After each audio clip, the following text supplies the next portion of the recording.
할렐루야. 우리 옆에 분에게 또 단비가 내리는데 함께 인사하겠습니다. 단비와 같이 하나님께서 우리를 회복시킬 겁니다 하고 같이 축복의 인사 같이 합니다.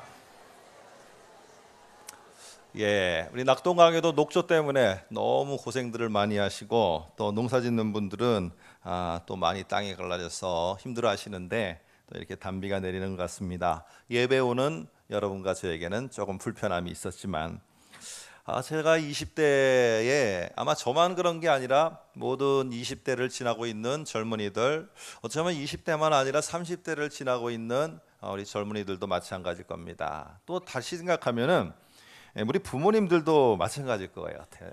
그게 뭐냐면은 우리의 관심과 기도 제목의 화두가 학교, 취업, 결혼, 이 세 가지가 우리의 화두라는 겁니다.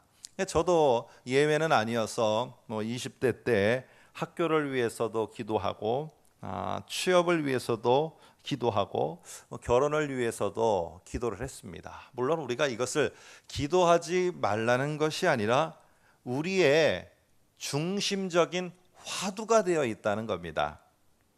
그래서 젊은 시절에 하나님 앞에 기도만 하면은 서로 나눔만 하게 되면은 우리의 그 기도와 나눔의 중심적인 주제가 바로 이 학교, 취업, 결혼이었습니다.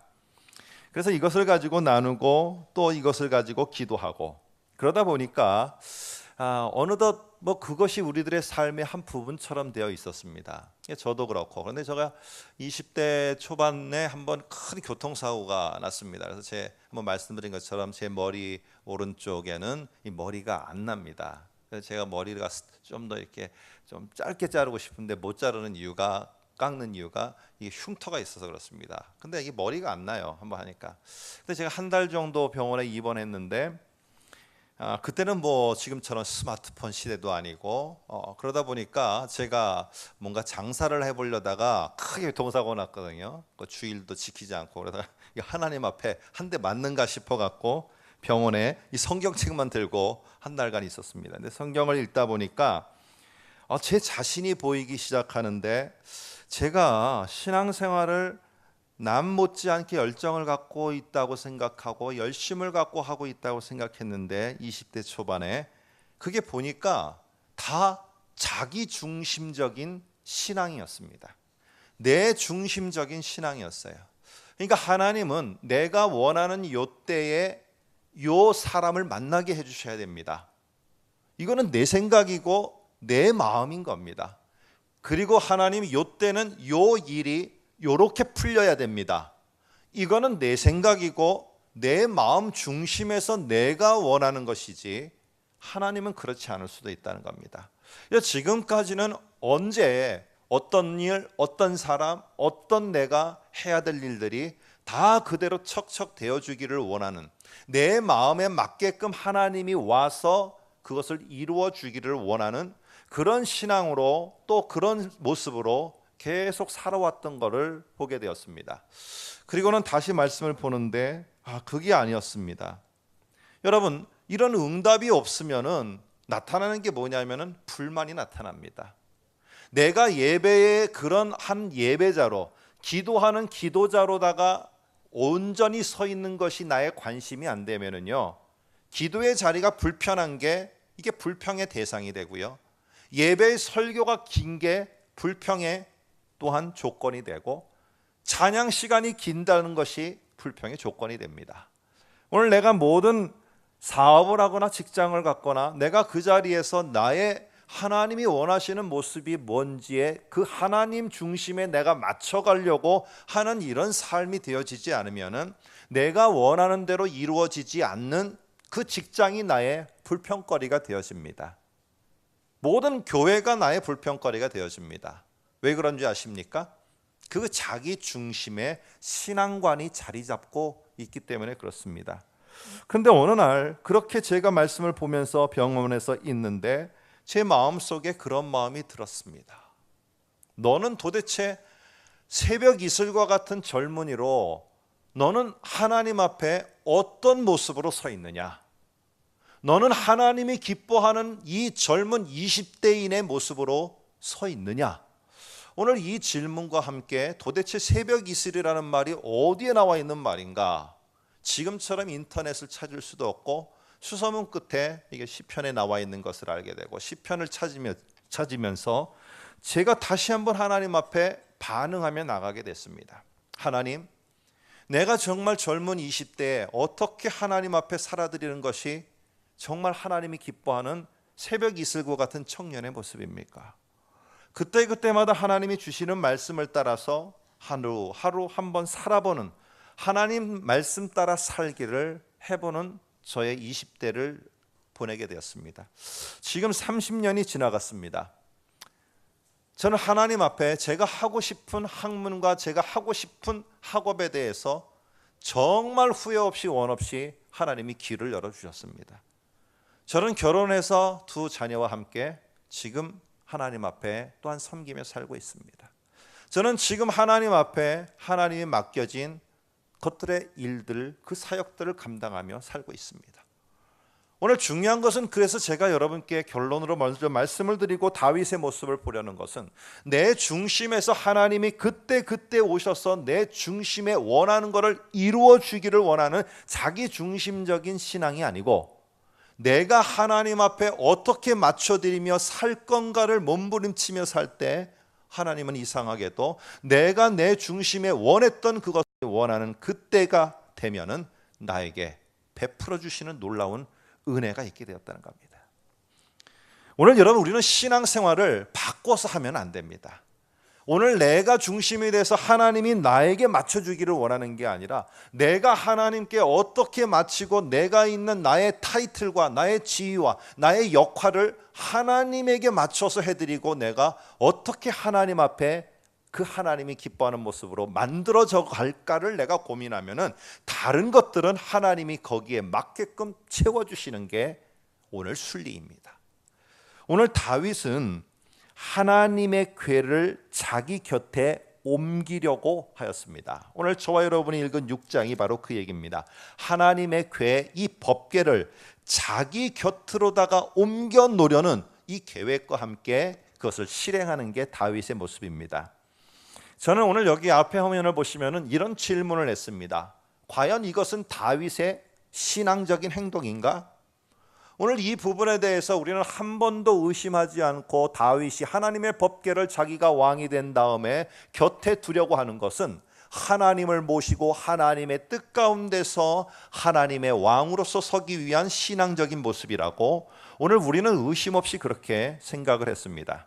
그런데 한번 제가 질문과 함께, 오늘 하나님의 법궤를 자기 곁에 옮겨두려는 다윗은 정말로 신앙적인 마음에서 그것을 한 것일까? 라는 질문과 함께 오늘 한번 1절서부터 한 4절까지를 살펴보려고 합니다.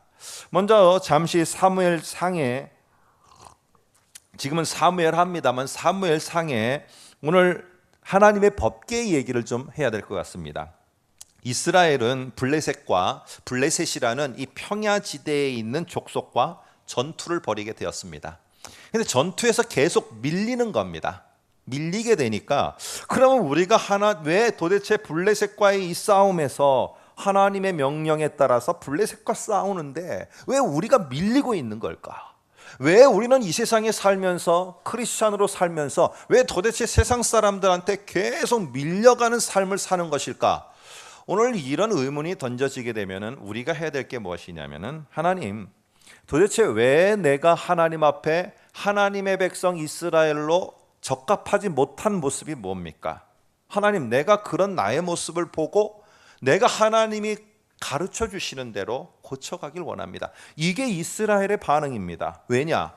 그 당시에는 사사시대입니다. 그러다 보니까 각자가 옳은 대로 신앙생활을 하는 겁니다. 내 생각과 마음에 이것이라고 결론을 내리면은요, 그게 하나님이 원하는 것이라고 결론을 내려버렸어요. 그러니까 다른 사람 소리 안 듣습니다.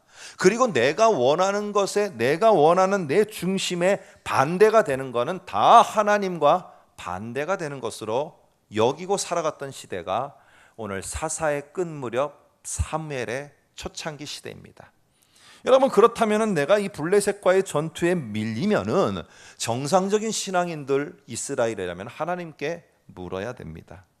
그런데 오늘 그들은 묻지를 않고 자기들의 마음에 생각할 때 이 전투에서 밀리는데 승리하는 방법은 하나님의 법궤를 이 전쟁터에 갖고 와서 앞장을 세우면은 우리가 블레셋을 이길 수 있다라고 하나님이 가르쳐 준 게 아니라 자기들 마음에 그렇게 생각을 했습니다. 결국 그래서 하나님의 법궤를 전쟁터에 갖고 오게 됐고 그 법궤를 앞장 세우게 되었습니다. 오늘 이스라엘은 여러분 생각해 보시기 바랍니다. 언뜻 보면은 전투에 지고 안 되니까 하나님의 법궤를 앞장 세워서 승리하려고 하는 거 얼마나 신앙적으로 보입니까? 그런데 우리는 이미 답을 알고 있죠. 그것은 신앙적인 게 아니라 그들은 하나님의 법궤를 액땜이나 하는 일종의 부적처럼 여긴 겁니다. 하나님은 이 법궤를 앞장 세워서 싸워라 명령하신 적도 없습니다. 그리고 그 명령에 따라서 법궤를 니네가 앞장 세워 그것을 움직여라 그런 적도 없습니다. 오늘 법궤를 앞장 세워서 싸우고자 하는 것은 철저히 이스라엘의 자기 중심적인 생각이었어요. 하나님은 뭐라고 하셨느냐? 이 하나님의 법궤는 하나님이 옮겨라 하면은 그때야 옮길 수가 있었습니다. 그리고 멈춰라, 그 법궤를 거기에다 두어라, 그러면 그 자리에서 멈춰서 두어야만 되는, 모든 법궤의 움직임과 멈추는 것은 하나님이 지시하시고 하나님이 명령하는 거였어요. 근데 오늘 이스라엘은 언뜻 보면은 그것이 하나님이 중심에서 우리를 위해서 싸워주시기 위해서 법궤를 앞장 세운 것 같지만은 그것은요 하나님께 묻지도 않았고요 하나님이 명령도 안 했습니다. 오늘 그들은 전투에서 오직 승리에만 관심이 있었어요. 그러다 보니까 하나님의 백성으로 내가 지금 이 시대가 내 소견대로 사는 시대라, 하나님의 백성다운 삶이 도대체 어떤 겁니까? 왜 우리는 블레셋에 자꾸 패하게 되는 것입니까? 나를 돌아보며 나를 하나님의 말씀과 하나님의 마음의 합한 자로 나를 만들어 가려는 게 이스라엘의 모습 속에는 없었습니다. 결국 그 결과 어떻게 됐느냐? 전투에서 패하고 말았어요. 하나님의 법궤를 앞장 세웠는데도. 그리고는 하나님의 그 법궤, 이 상자마저도, 하나님의 임재를 상징하는 상자마저도 블레셋에 빼앗겨 버렸습니다. 여러분, 이런 후에 블레셋에 갑자기 그 궤를 갖다가 하나님의 궤를 가져오자 엄청난 재앙이 임하는 겁니다. 이렇게 되자 블레셋 사람들이 이거 그냥 뒀다가는 안 되겠다 하여서 결국에 하나님의 법궤를 다시 이스라엘 땅으로 되돌려 보내게 됩니다. 그리고는 그 이스라엘 땅, 우리 성경에 보면은 아비나답의 집, 다른 말로 하면은 6장 2절에 발레 유다라는 땅에 20년 동안 이 하나님의 법궤가 머물러 있게 되었습니다. 근데 도대체 왜 20년이 지난 다음에 다윗이 하나님의 그 궤를 자기 곁으로 옮기려고 한 것일까요? 이게 신앙적인 것인가요? 아니면 또 다른 이유가 있습니까? 저는 결론부터 말씀드리면 여러분이 한번 결론을 내려보시기 바랍니다. 이 답에 하나님이 하나님의 법궤를 움직이도록 하는 명령을 내리셨습니까? 내린 적 없습니다. 그러면 하나님 앞에 하나님의 법궤를 이제 제 곁으로 옮겨서 하나님 영광 받으시게 하겠습니다는 다윗의 결단과 고백과 하나님께 묻는 게 있습니까? 없습니다.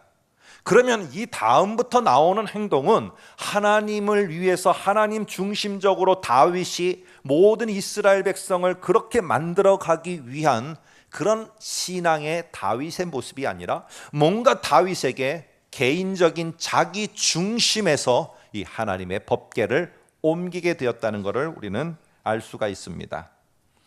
여러분, 다윗은 이제 왕권이 안정되었습니다.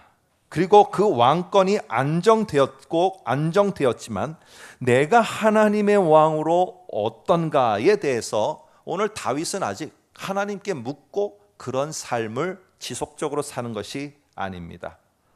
오늘 법궤를 가져오는 것이 결국에는 신앙적 목적이 아니라 정치적인 목적이 오늘 그 가운데 있었음을 알게 되어집니다. 여러분, 법궤를 그러면 왜 가져올까요? 법궤를 가져옴으로 말미암아 하나님이 내 왕위에 대해서, 왕권에 대해서, 다윗이 왕이 됐다는 것에 대해서 하나님이 무엇을 해주신다고 생각하느냐 하면은 보증수표가 되어주신다는 것을 나를 위해서가 아니라 이스라엘 백성에게 보여주고 싶은 것입니다. 원래 왕은요, 오늘 이방의 왕들은 어떻게 됐느냐 하면 고대 근동 지역 속에서 한 가문의 왕이 세워지면은 그 가문 대대로 쿠데타가 일어나서 새로운 족속이 밀려오거나 또 새로운 가문이 세워지기 전에는 그 가문 대대로 왕이 되어야 됩니다. 그런데 이스라엘의 첫 번째 왕이 누구냐면은 사울이라는 베냐민 지파 가문의 사람이 왕이 되었어요. 그리고 그가 이제는 물러나게 됐습니다. 그런데 오늘 그 속에서 분명히 여러분과 특별히 제가 새벽에 살펴본 것처럼 이스라엘 사람들은 베냐민 지파에서 사울의 살아있는 아들을 통해서 왕위를 이어가려고 했습니다. 근데 나중에 결국적으로는 다윗이 왕이 되었어요. 그러면 결국에 이런 것들 속에서 베냐민 지파에 남아있는 사람들이 어떻게 다윗의 왕권을 인정하겠느냐 하는 것입니다. 그리고 수많은 또 다른 지파의 사람들이, 다른 지파의 사람들이 유다 지파의 다윗이 왕이 된 것에 대해서 여러분 어떻게 더 지지를 할 수 있을까? 물론 많은 사람들이 지지하지만은 베냐민과 같은 그런 지파의 사람들, 또 다른 지파의 사람들이 이 다윗의 왕권을 인정하는 것, 여러분 다 인정은 하지만은 그렇지 않을 수도 있다는 겁니다. 이럴 때 이 다윗이 절대 왕권을 끝까지 지켜나갈 수 있는 건 뭐냐? 하나님의 법궤를 내 옆에 두며 하나님이 나를 지지하시고 나의 보증이 되어주신다는 것을 보여야 되는 게 다윗의 모습입니다. 여러분 하나님의 법궤를 움직여 올 때 어떻게 합니까? 원래는 고핫 자손이라는 이 제사장들이 메고선 옮겨와야 됩니다. 그런데 오늘 6장 여러분 1절을 한번 보시기 바랍니다. 오늘 6장 1절을 보면은 어떻게 되어 있느냐? 다윗이 이스라엘에게 뽑은 무리 3만 명이라고 합니다. 3만 명. 법궤를 움직여 오는데 왜 3만 명의 군사를 동원했습니까? 거창하게 보이려고요? 그것도 있습니다. 그런데 이 법궤가 다윗 곁으로 오기까지 분명히 거기에는 어려움과 위험이 도사리고 있을 수 있다는 것을 이 다윗은 안 겁니다. 왜? 그 법궤가 다윗의 곁에 오는 순간에 이 다윗은 정통 왕이 되고 그 다음부터 왕권이 인정되어지고 모든 이스라엘의 사람들의 지지 속에 이 왕위가 세워질 수 있기 때문에 오늘 그런 속에 위험이 없겠습니까? 이 법궤가 오는 동안에 3만 명의 군사를 동원해서 많은 이스라엘의 호응을 얻는 악기들을 동원해서 이 법궤를 운반하게 되어줍니다. 여러분 오늘 이 속에서 우리가 기억해야 될 것은 다윗은 물론 하나님의 법궤가 함께함으로 하나님을 위하는 마음도 있었을 것이지만 더 깊은 속에는 자기 중심적인 신앙관이 다윗에게는 있은 겁니다. 왜? 하나님의 법궤가 내 곁에 있으면 내 왕위가 절대 왕권이 보증될 것이라는. 여러분 이스라엘 왕은 절대 이렇지 않습니다. 이방의 왕들은요 왕위가 세워지면은 수많은 군사들을 통해서 내 왕위를 보호하려고 하고 그리고는 내 절대적인 왕권을 행사하려는 게 이방 나라의 백성들이 하는 왕들이 하는 모습이었습니다. 그런데 이스라엘 왕들은 그렇게 한 것이 아닙니다. 이스라엘의 절대적인 왕은 한 분밖에 없었어요. 그거는 하나님이었어요. 그리고 이스라엘에 세워지는 왕들은 다 절대적인 하나님의 왕에 복종하며 하나님의 말씀대로만 움직이는 왕, 대리자가 바로 이스라엘의 왕이었습니다. 오늘 그런데 우리들 마음속에 이 다윗의 마음속에 자기 중심의 신앙관 속에는 이 왕권이 올바로 세워지기 위해서는 법궤가 와야 되겠다라는 것이 자기 중심의 결론이었어요. 여러분 세우신 이가 하나님이면은 지난주에 말씀드린 것처럼 지켜가시는 분도 하나님입니다. 이스라엘의 왕으로 다윗을 세워서 얼마나 우여곡절 끝에 사울의 그런 죽이려는 행동에서도 끝까지 지키고 왕위를 세우신 분이 하나님이라면은 그거를 지켜가시는 분도 하나님이십니다. 그런데 오늘 다윗의 마음속에는 그것을 잠시 잊었던 것 같습니다. 자기 중심에서 자기가 생각할 때 자기의 신앙관에서 이 자리를 지킬 수 있는 것은 하나님의 법궤를 내가 어떻게 해서든지 가지고 와야 되겠다는 것이었어요. 여러분, 오늘 우리는 어떻습니까? 오늘 우리는 이 시간에 한 몇백 명이 같이 예배를 드립니다. 오늘 저와 여러분들의 마음속에 그렇지 않습니까? 오늘 예배가 왜 이렇게 짧아? 왜 이렇게 오늘 설교 시간은 오늘 왜 도대체 갑자기 30분이 넘어가는 거야? 왜 오늘 찬양은 조금 더 길어? 나도 모르게 자꾸만 예배에 함께하면서 이런 말이 나오십니까? 오늘 우리는요, 오늘 그런 모습보다는 내가 과연 하나님의 예배자로 합당한 자인가?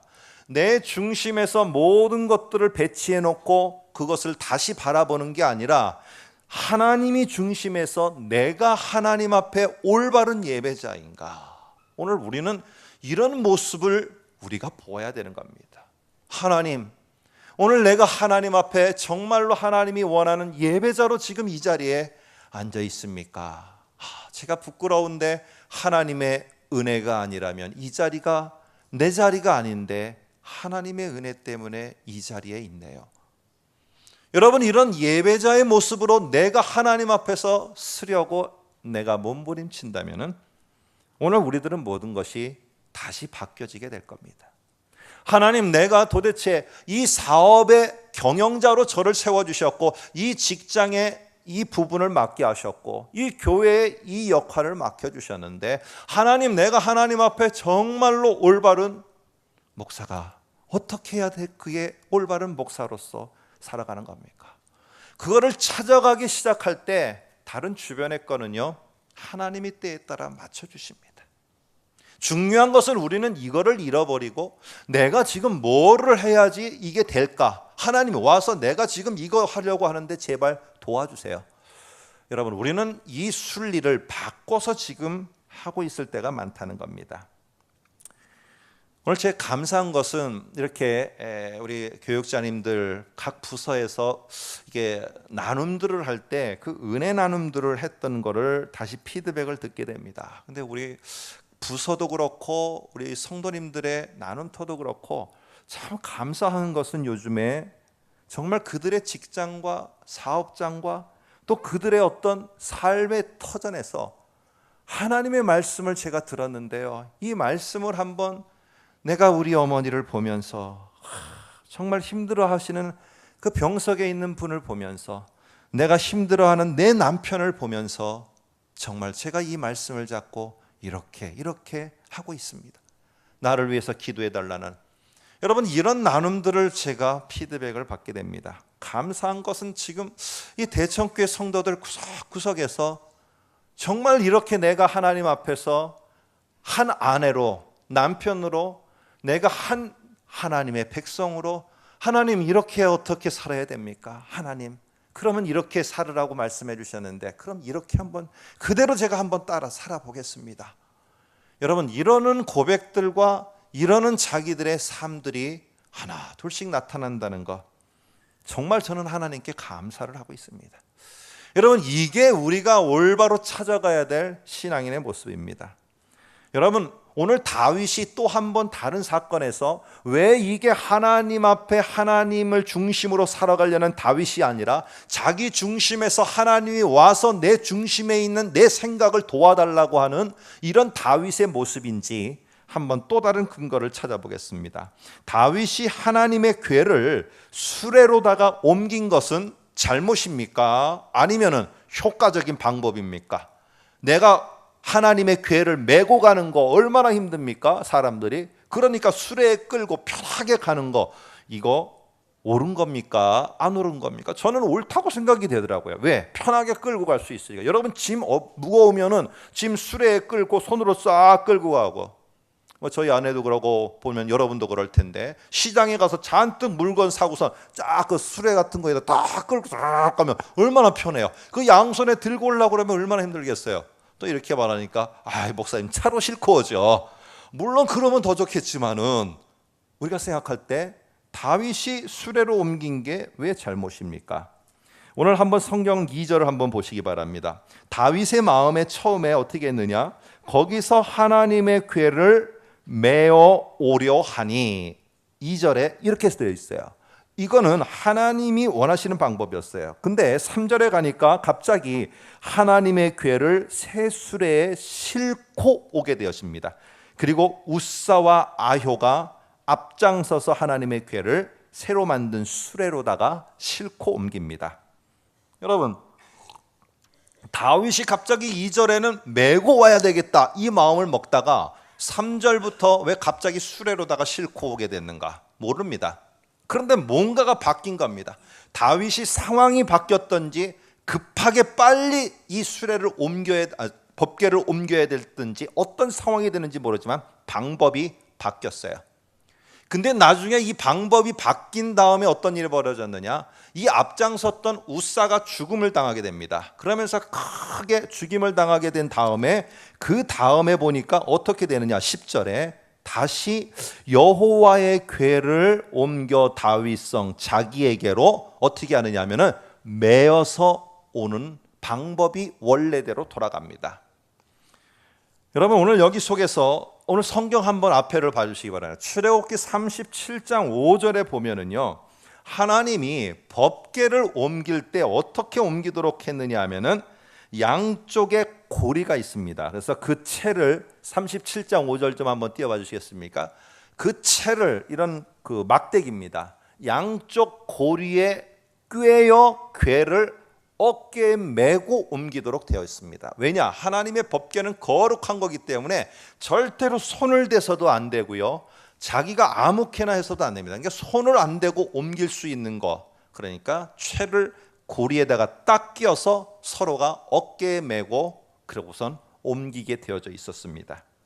그런데 오늘 이 하나님이 가르쳐 주신 방법을 다윗이 알았는데 어떤 상황인지 모르지만 3절에 바뀌었어요. 그러면서 오늘 블레셋의 혁신 기술, 사람이 매는 것보다도 더 효과적인 오늘 수레로다가 이 하나님의 법궤를 옮기는 오늘 이 일이 있게 되어졌습니다. 오늘 여러분, 다윗이 정말로 하나님을 원했다면, 하나님이 정말 중심에 있었다면 하나님이 37장 5절 출애굽기에 가르쳐 준 대로 그 어깨에 메고 옮기는 일을 지속적으로 했어야 됩니다. 그런데 오늘 그렇지를 않았어요. 오늘 그러면서 하나님이 내가 다윗아 너에게 원하는 것은 네가 어떻게 빨리 안정권에서 정권을 잡고 더 많은 영토를 넓히고 그러면서 더 많은 전리품들을 가져오고, 내가 원하는 건 그거 아니다. 근데 너는 네 중심에서 하나님, 제가 더 영토를 넓혀갈 테니까 하나님이 오셔서 도와주시고, 제 왕권을 갖다가 더 튼튼히 하려고 하는데 하나님 제발 와서 도와주시고, 하나님 우리의 자녀가 대대손손이 왕위를 갖다가 유지해 나가려고 하는데 하나님 와서 도와주시고, 그거는 네 중심에 원하는 것이고, 그 중심에 원하는 거를 내가 와서 해달라고 하지 말고 내가 너에게 원하는 것이 무엇인지를 네가 좀 알았으면 좋겠다. 오늘 그래서 하나님께서는 이 다윗이 그거를 알고 깨닫도록 하기 위해서 절대 왕권을 유지하는 건 내가 하는 게 아니고, 영토를 넓혀서 이스라엘을 확장하는 것도 내가 하는 게 아니고, 이 전투에서 승리하는 것도 내가 하는 게 아니라 내가 가지고 있는 이 문제를 하나님이 적합한 때 해결해 주셔야지만 승리도 그리고 문제 해결도 되어지는구나, 이거를 깨닫도록 하기 위해서 한 사건을 벌이게 됩니다. 그 사건이 바로 저와 여러분이 읽은 6절입니다. 한번 보시기 바랍니다. 그들이 나곤의 타작마당에 이르러서는 소들이 띠므로 우사가 손을 들어 하나님의 궤를 붙들었더니 여호와 하나님이 우사가 잘못함으로 말미암아 진노하사 그를 그곳에서 치시니 그가 거기 하나님의 궤 곁에서 죽으니라. 오늘 이거는요, 우사가 사실은 하나님의 법궤가 또 떨어지려고 하는 것을 붙잡았기 때문에 죽었다라고 하지만은 한번 생각해 보시기 바랍니다. 하나님의 궤를 잡는 것이 잘못입니까? 소가 날뛰고 있는데 갑자기 수레가 막 흔들립니다. 그러더니 하나님의 법궤가 그르륵 하면서 땅바닥에 떨어지려고 하는데 우사가 그것을 탁 붙잡은 것입니다. 여러분, 우사가 탁 붙잡았는데 오늘 하나님께서 웃사가 잘못했다고 하면서 웃사를 쳐서 죽게 한 것입니다. 여러분, 어떻게 이거를 우리는 그냥 그렇구나 하고 넘어갈 수 있겠습니까? 그런데요, 이 중요한 사건을 통해서 오늘 거기에 쓴 단어 하나가 있습니다. 그러면서 이거를 교훈하고 깨닫게 하기 위해서 여러분, 하나님은 웃사가 죽었지만 웃사보다도 다윗이 깨닫기를 원했던 겁니다. 한번 여러분 6절을 보시기 바랍니다. 6절에 이렇게 말합니다. 웃사가 손을 들어 하나님의 궤를 붙들었더니 했대. 이 붙들다, 붙잡다라는 이 단어는요, 우리가 이렇게 그냥 하나님의 궤가 떨어지니까 떨어지지 말도록 잘 지지했다, 잘 붙잡았다, 이럴 때 이 히브리어 원어를 쓰지 않고요, 이 원어는 어떨 때 쓰는 단어냐 하면은 내 자신을 위해서 이방 사람들이 자신들의 우상을 붙잡고 필요한 것을 요구할 때, 내게 필요한 게 이거니까 이거 꼭 당신이 오셔서 이루어줘야 됩니다 하면서 자기들의 우상, 한 요만한 팔뚝만한 우상입니다. 그러니까 어디든지 옮겨 다닐 수 있는 거. 그래서 그 팔뚝만한 우상을 딱 놓고 그걸 딱 붙잡고는 계속 그 붙잡은 상태에서 나의 필요를 채워주기를 원할 때 그 우상을 붙잡는, 요때 쓰는 단어가 오늘 여기에 쓰이고 있습니다. 그러면 웃사가 붙잡았다는 것은 지금 이 다윗이 뭔가 지금 하나님을 자기 중심적으로 자기가 원하는 것을 이루어 주시는 그 정도의 분으로만 여기고 여러분 붙잡고 있는 그 모습을 보게 됩니다. 가끔씩 뭐 원튼 원치 않던 이렇게 지나가다 보면은 우리가 이렇게 돌 부처가 있거나 성모 마리아상이 있거나 뭐 이런 데를 보게 됩니다. 근데 어느 특정한 부위를 보면은 거기가 뺀질뺀질해요. 뺀질뺀질해서 저도 이번 어떤 휴가 때 한번 저 기장 쪽에 어디 바닷가에 이렇게 절이 있다고 그래갖고 한번 갔는데, 뭐 오해는 마시고요. 저는 뭐 갔다가 빨리 왔습니다. 그냥 바다만 보고 뭐 이거요 하고 왔는데, 오다 보니까 입구에 보니까 막 반질반질한 데가 있어요. 그게 왜 그렇습니까? 사람들이 거기다가 다 붙잡으면서 괜히 붙잡았겠어요? 자기의 뭔가 원하는 게 있는 걸 붙잡은 거예요. 여러분들 웃으시지만은요, 우리 하나님 믿을 때 이렇게 하지 않습니까? 하나님 붙잡을 때 꼭 그런 우상 붙잡고 내 중심에 원하는 그게 되기를 원하는 마음으로 여러분 그 정도에서 머물지 않습니까? 오늘 그랬는데 다윗은 뭐라고 말하느냐? 오늘 그곳 이름을 8절에 보니까 베레스 웃사라고 돼 있습니다. 베레스라는 말은 그 1번에도 돼 있지만은요, 그냥 8절에도 나와 있습니다. 웃사를 치심으로, 치다라는 뜻이 베레스라는 말입니다. 여러분, 오늘 이 사건을 보면서 다윗이 웃사가 침을 당해서 죽었지만은 다윗이 이 사건을 보면서 자기의 마음속에서 제거해버리고 잘라버리고 쳐서 끊어버려야 될 다윗의 마음속에 있는 게 무엇입니까? 그건 자기 중심의 신앙관이에요. 내 중심에서 모든 것들을 바라보고 심지어는 하나님조차도 그렇게 움직이려고 하는 그런 신앙관을 잘라버려야 될, 바로 베레스, 쳐버려야 될 게 다윗 속에는 있었습니다. 오늘 여러분 시간이 없어서 제가 길게 말씀을 못 드리고 하나만 더 살펴보고 말씀을 정리할까 합니다. 이 장소, 이 사건이 벌어진 장소가 어디냐? 바로 6절에 보시게 되면 이렇게 말합니다. 나곤의 타작마당이라고 되어 있습니다. 나곤의 타작마당. 그리고 많이 보신 분은 이 똑같은 사건이 역대상 13장 9절에도 나오는데 거기는 나곤이라고 안 돼 있고요, 기돈의 타작마당이라고 돼 있어요.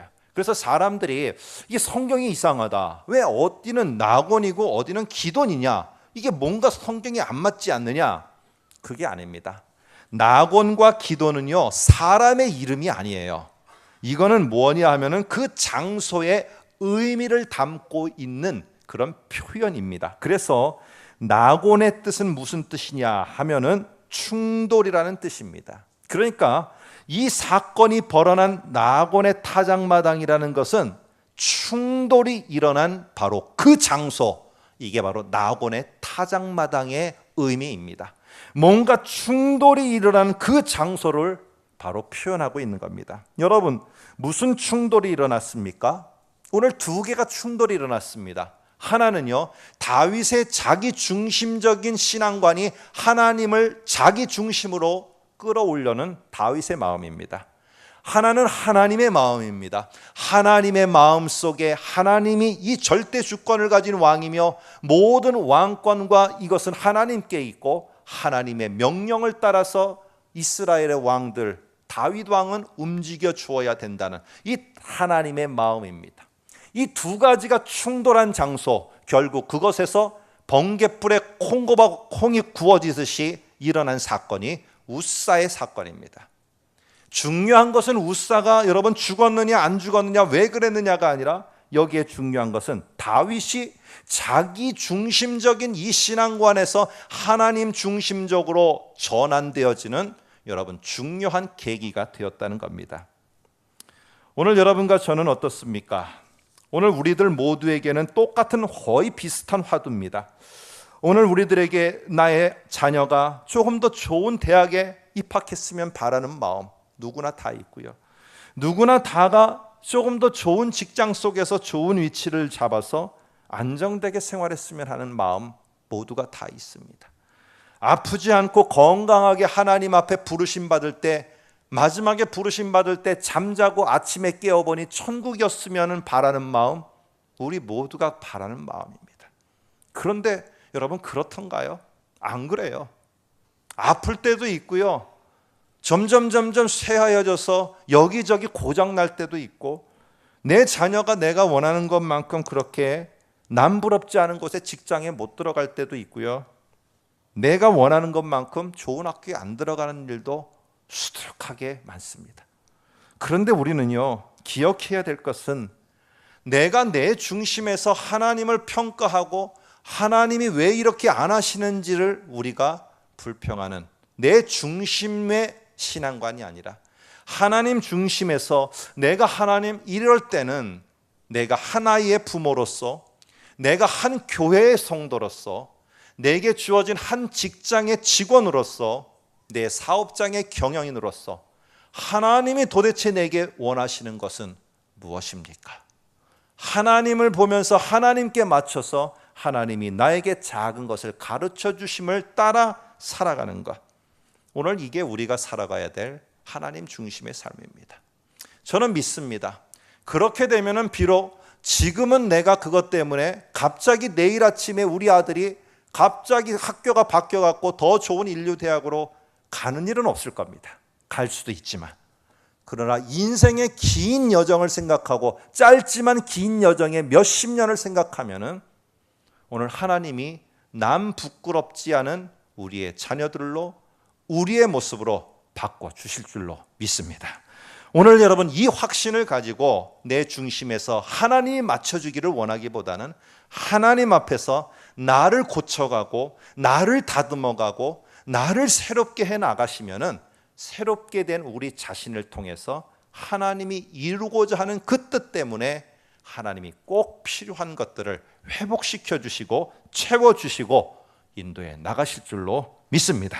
이런 회복들이 오늘 우리 살아난 가을바람과 함께 후반기에 여러분의 곳곳에서 일어나기를 주님의 이름으로 축복합니다. 함께 기도하겠습니다.